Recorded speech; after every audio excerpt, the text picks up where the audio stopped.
Hello, today we'll be seeing booleans in the Godot engine. Booleans are variables that take two values, true and false. That's it. Okay, fine. There's more. No. We can use them to decide which code to run and how many times, or combine them to check a complex statement.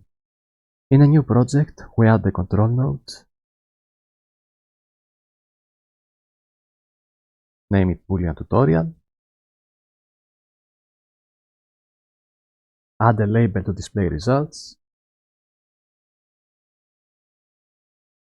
set a large font,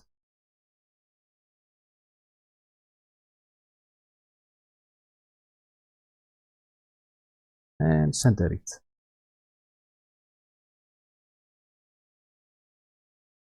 Now add a script.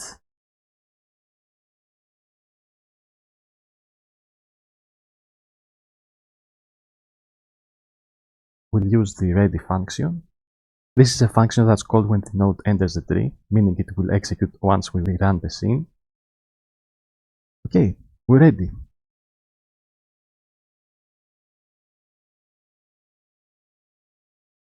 So let's create a variable, call it is happy, and set it to true. However, we can also set it to an integer. Now it became 1. We can add a static type, bool. Oh right, numbers can turn into booleans. But the variable will always be boolean. If we type a string value, for example, we get an error.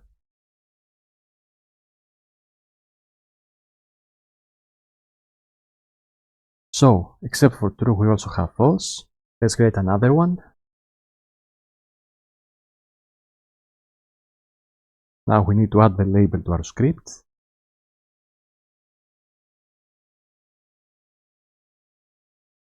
Save scene, I forgot to do that. Okay. If we control click and drag a node in the script, we can access its properties through code.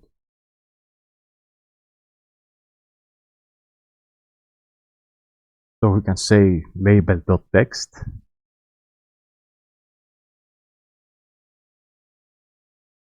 Now we're going to need the str function. It basically changes variables to string, and text accepts only strings. And add is happy.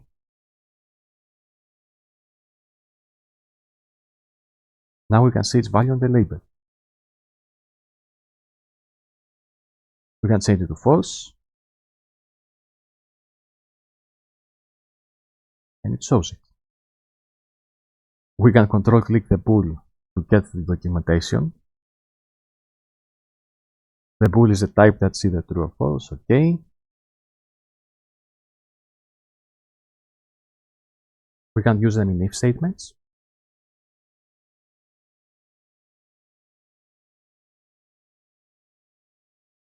Just type if is happy colon, and let's set it to happy. Remove this one. Nothing happened. That's because it's false. If we change it, it prints it. Since it's true, anything in the if body gets executed. Let's add the second case. Elif is sad.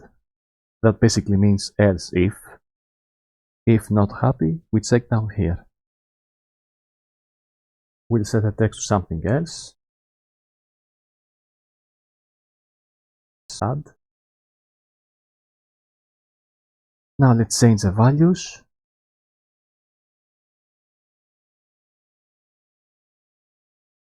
And now it prints sad. This is false, so we don't enter here. There is an else case we have to check though. And it's true, so we get sad. If I set is happy to true,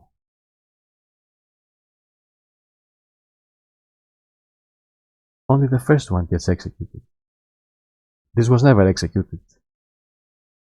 Let's disconnect the ifs. Now they're independent. The text will be set to happy and then to sad. So the result is sad. And there it is. Let's connect them again to show else.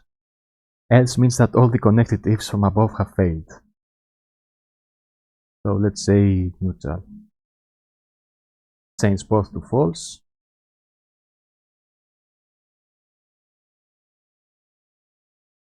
This will not run, this will not run, and we get neutral.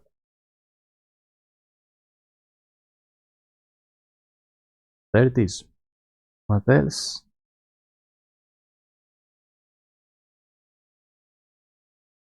Oh, that says we don't have to check their values with equals. Okay. For example, it's not necessary, but we can say is happy equals true. This is pretty much the same as not having it. Still works the same. For the false case, we can use the not keyword. That's for the next video.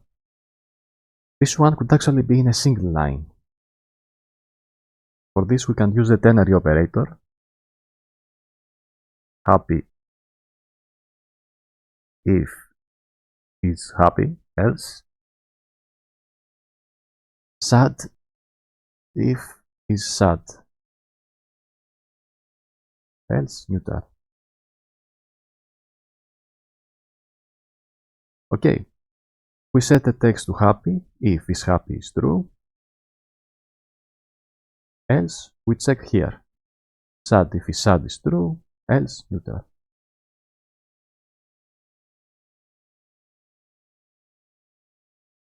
If we run it, we get the same results as before. We can also use this for methods. Focus next. This is just a random method the node inherits. If is happy else, add another method, focus previous. This is the same as if is happy.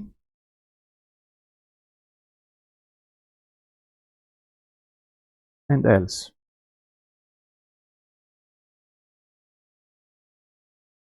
Okay, that was the basics. In the next video, we'll see propositional logic. Till next time.